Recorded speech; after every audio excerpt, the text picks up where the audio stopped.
going to get into too much theory or gobbledygook. I know that's what it sounds like. This panel is for everyone. If you have seen Attack of the Clones, which I hope all of you have, and you're a Star Wars fan, which I assume all of you are, then you're in the right place.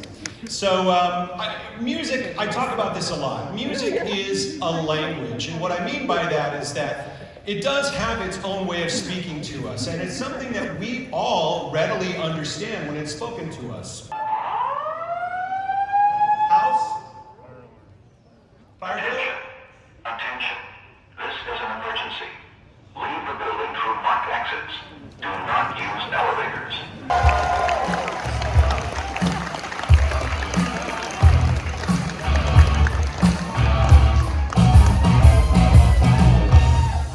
Today we're going to talk about Back in Black by AC/DC. I do have to check my monitors here really fast to make sure that I can actually get this back up. That was exciting and was unexpected, to be sure. So I will be able to get through most of this, that's the good news, but I'm going to pick up right where we left off. I think I was talking about Titanic. I think James Cameron pulled the alarm. I'm not sure. So I'm going to move on. So, you know, I want to talk about a few pillars to John Williams' writing, if I may. One of them that he does really well, and I talked about this in Chicago. How many of you guys saw the Phantom Menace panel in Chicago? So, he's brilliant at doing something which I call writing backwards. Actually, he calls it writing backwards. I'm just parodying what he said. He does this prequel writing where he establishes themes and then he kind of works in reverse to give us something that happens earlier in the story. Obviously with Star Wars it's huge, but he does this in movies like E.T. I think E.T. is one of my favorite examples where everyone thinks of E.T., they think da-dee, da-da-da-da-da, but you don't get that until very late into the movie. At first everyone's very scared, they're just going da-dee-dee-dee-dee-dee. You know, it's not until there's an emotional arc of a character and a huge release of emotion, and we as an audience want so badly for Elliot and E.T. to have this soaring moment, and then John Williams hits us with the full power of the orchestra. He's really good at writing in reverse. We're going to talk about how Across the Stars in particular references other themes. That's a big part of today's conversation, particularly within the Skywalker family and the themes of the Skywalker family.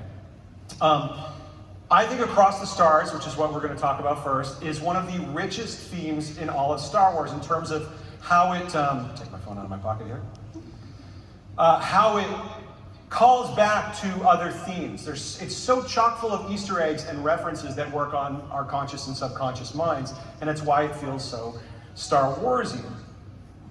And so because it does this, it kind of reframes themes that we're already familiar with. Like in 2002, we had all these themes already from the classic trilogy, so we're going to talk about that. Let's jump in and really start to dissect Across the Stars, because I promise you that if you're a Star Wars fan, you won't be disappointed by the depth of its construction, how it works on our emotions, our conscious and subconscious minds, as I mentioned, and especially as the story of Attack of the Clones unfolds. Let's take a listen just to a little bit of Across the Stars.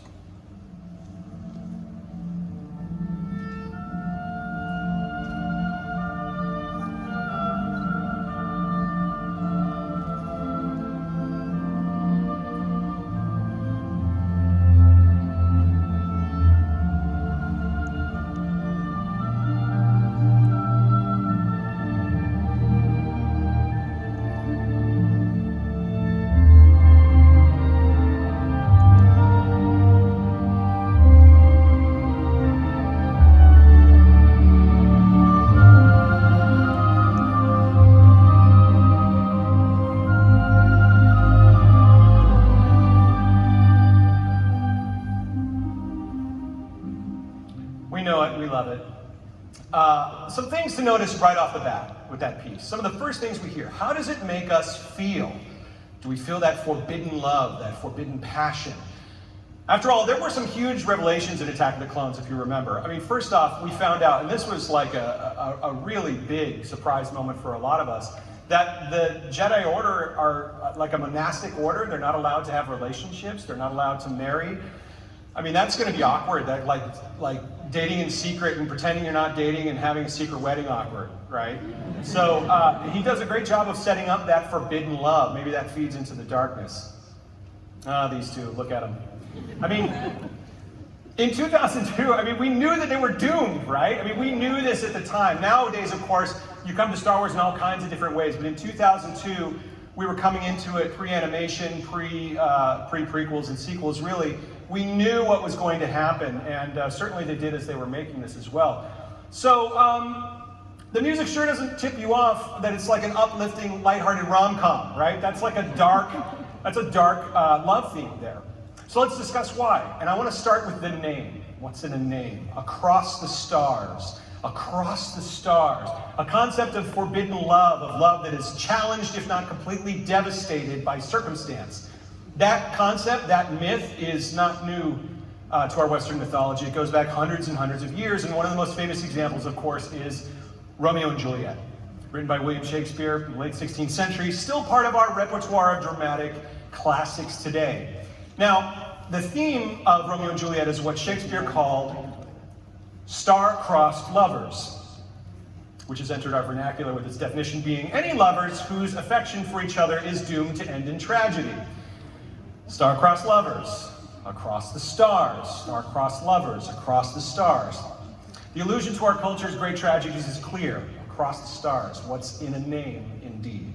Well, let's start with what I was talking about before. Do you remember me talking about major modes, light side, happy, minor modes, dark side, sad? This is set in a minor key. You know, happy melodies from we heard John Williams talk about melodies from movies past. We have like, you must remember this, a kiss is still a kiss, right? We have all these very happy themes from movies like Casablanca, right? Those are all set in a major key.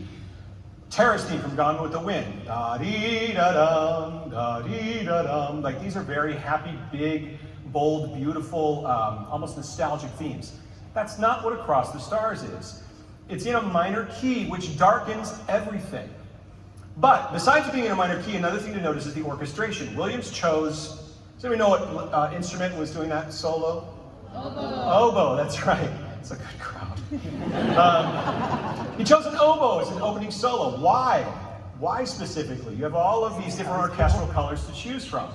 Well, there is a very famous ballet by Tchaikovsky from 1877, which is another tragic cursed love story, by the way, and it is called Swan Lake. That's right. I want you to listen to the top of Swan Lake and listen to a very melodic phrase, and then listen to something very familiar right at the end.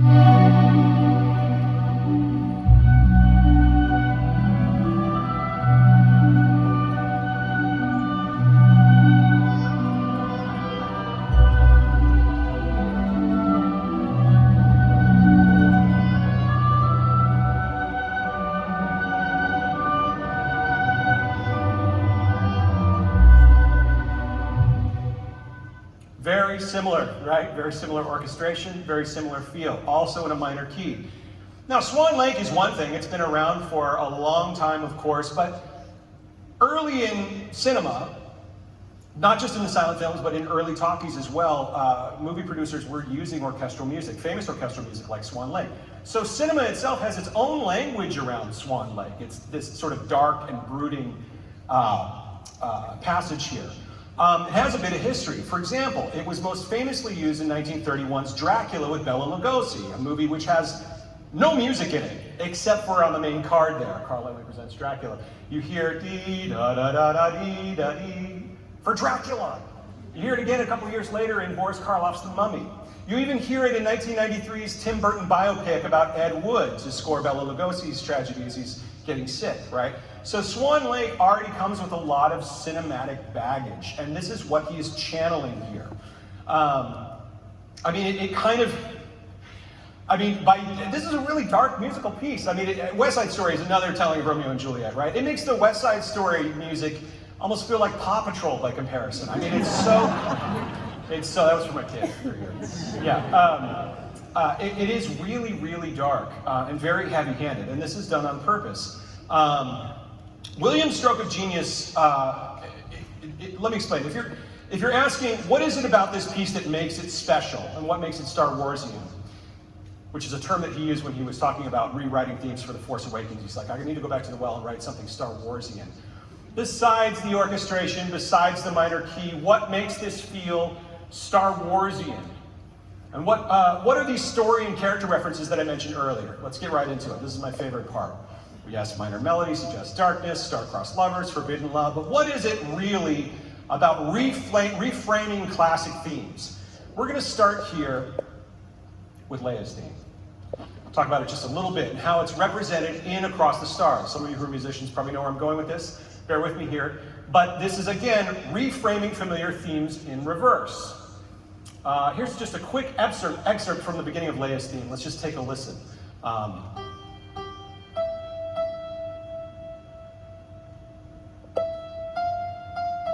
So expressive. Played by a droid, ladies and gentlemen. That's my little MIDI bounces. I don't have a piano here today. Ya-da-dee-dee. What I really want to concentrate on here is this interval. Da-dee, ya-da-dee-dee. Okay, those two pitches. An interval, by the way, is just the space between two notes. And the bigger it is, the sort of more dramatic it is in your melodic writing.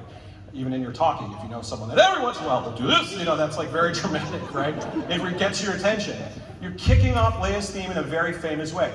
Ya-da-dee-dee. This is called a major sixth interval. Ya-da-dee-dee. My Bonnie lies over the ocean.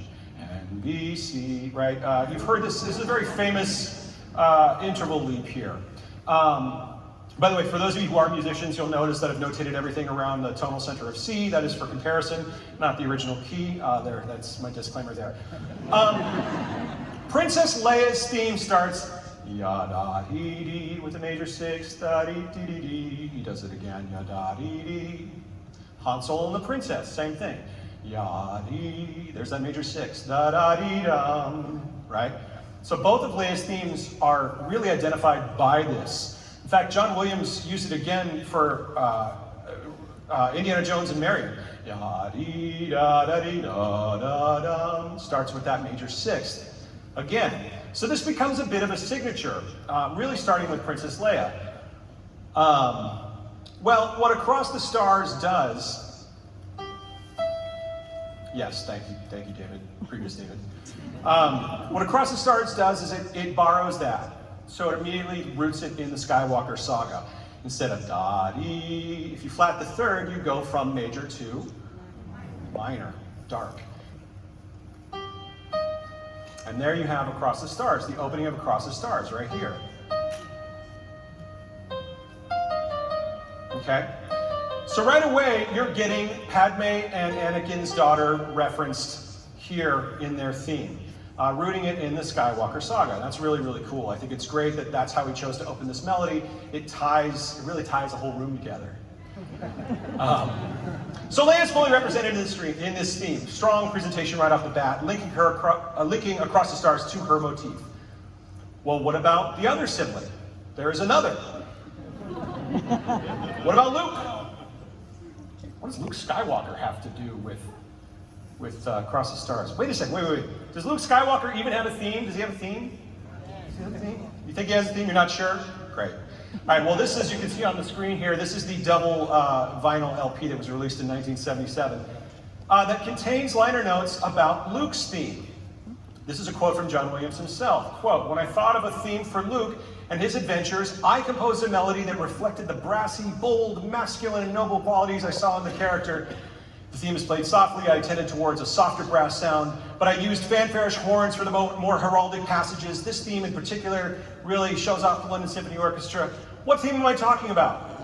What? The main title. The main title, aka Luke Skywalker's theme. In the original classic trilogy, there is more than ample evidence to show that this functioned as Luke Skywalker's theme. Okay? Yes, we know. I don't have to go. Okay. So, just to save on a little bit of time so we can get through the whole thing. So the main title theme serves as Luke Skywalker's theme, and it goes through all of its various permutations. Of course we hear it at the beginning with the title crawl, but then when you see Luke on the Burning Homestead for the first time, it's almost pastoral. It's a French horn going, right, and then the flutes take over, right? We don't really get that big, brassy, bold statement of it until he's swinging across the chasm. What? For luck, right? That's when we really get it. Then it's denied us for a long time. We barely hear it in Empire Strikes Back. We hear it mostly in a minor key when he's on Dagobah training and it's not going well. Ya-dee-da-da-da-dee-dum, right? It doesn't feel that great. Not until the Pit of Carkoon in Return of the Jedi, where he puts out that green lightsaber and starts kicking tail. That's when you really hear a cue, by the way, called Return of the Jedi. So this is Luke Skywalker's theme. Great, fine. So we have to talk about this. Why? And how does it relate to Across the Stars? Where am I going with this? Well, in order to answer that question, we have to give some concrete definitions to something that we usually talk about in the abstract, which is why I like to do these panels. What is music? What is music? Well, it's like songs and stuff. Oh man, we're answering an abstract with another abstract. What is music? I have a whole episode where I talk about this. Music, let's give it a definition so we have a language to talk about it. And we'll talk about two big aspects of music, two really big aspects of music. Music is pitch, right? That's one part of it, one half of it, really. We talked about pitches, tones, the way I'm raising and lowering my voice. Do, re, mi, fa, sol, la, ti, do, right? We talked about different notes. Pitch, that's obvious. The second is rhythm, or time. Music is a temporal art. This is something that I read from Paul Hirsch, who's the editor on the original Star Wars. Something that he said is that music is a temporal art just like cinema is. In music, the artist does tell you how long you're going to be experiencing something. In film, the artist does tell you how long you're going to be looking at a shot. These are temporal arts. So we have pitch and we have rhythm. Therefore, we can define, and this is something I got from one of my favorite musicologists, Dr. Robert Greenberg, music can be defined as a series of organized pitches over time. You could also reverse that and say a set amount of time experienced through pitch, but you get the idea. Pitch and rhythm. Why is this important? Well, this is what the main title looks like when you just take the pitch out. It's just the rhythm. Bum, bum, bum, bum, bum, bum, bum, bum, bum, bum, bum, bum, bum, bum, bum, bum. Here it is again, rhythm with the main title pitches. Bum, bum, bum, bum, bum, bum, bum, bum, bum, bum, bum, bum, bum, bum, bum. Wait a minute. Bum, bum, bum, bum, bum, bum, bum, ba da da da da da da da da da bum. Leia is the pitch, Luke is the rhythm. These two.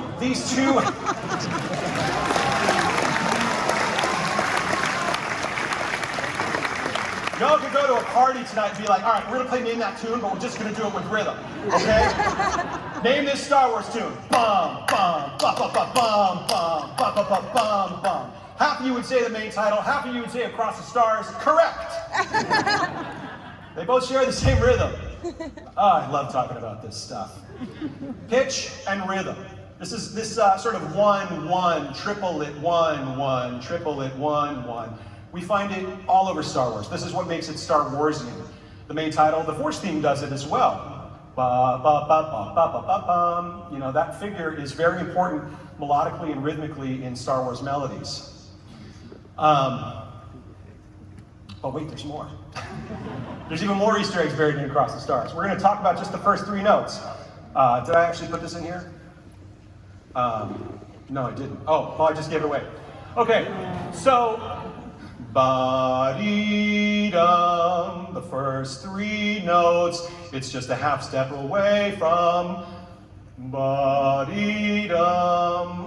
Musically and story-wise, Anakin Skywalker is just a half step away from becoming Darth Vader. But wait, there's still more.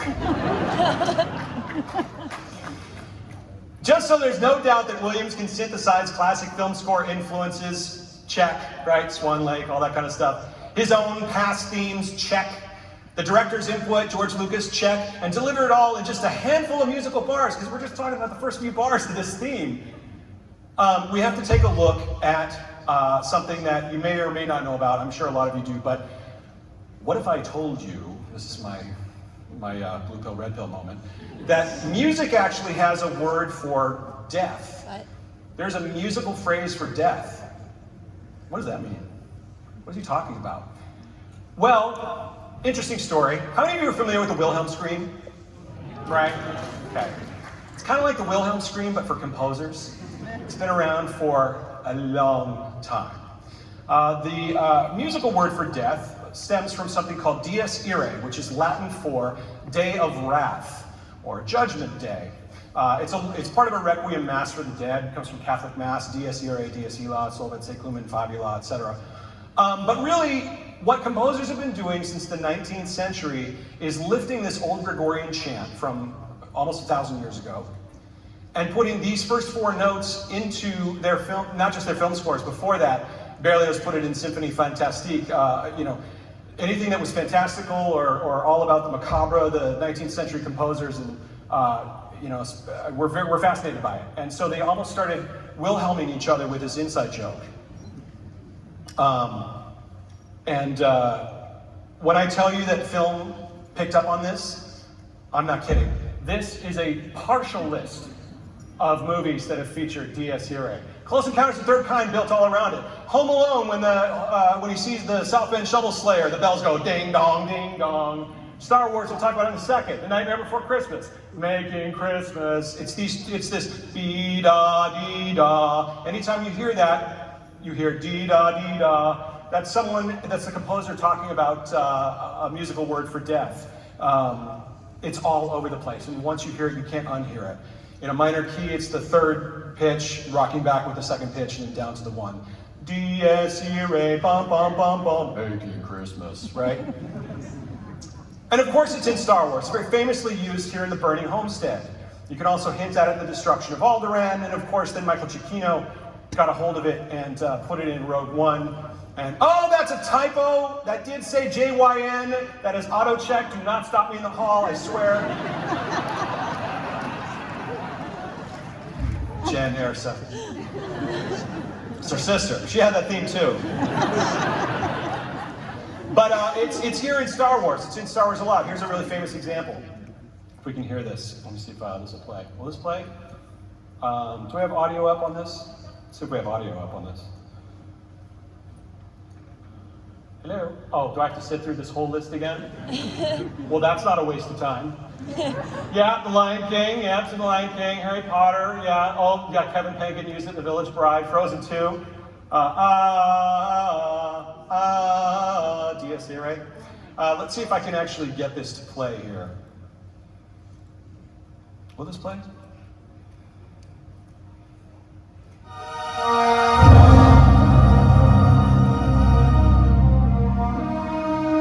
Force theme. So you're seeing the Burning Homestead, you're seeing death. And John Williams gives it to us right here.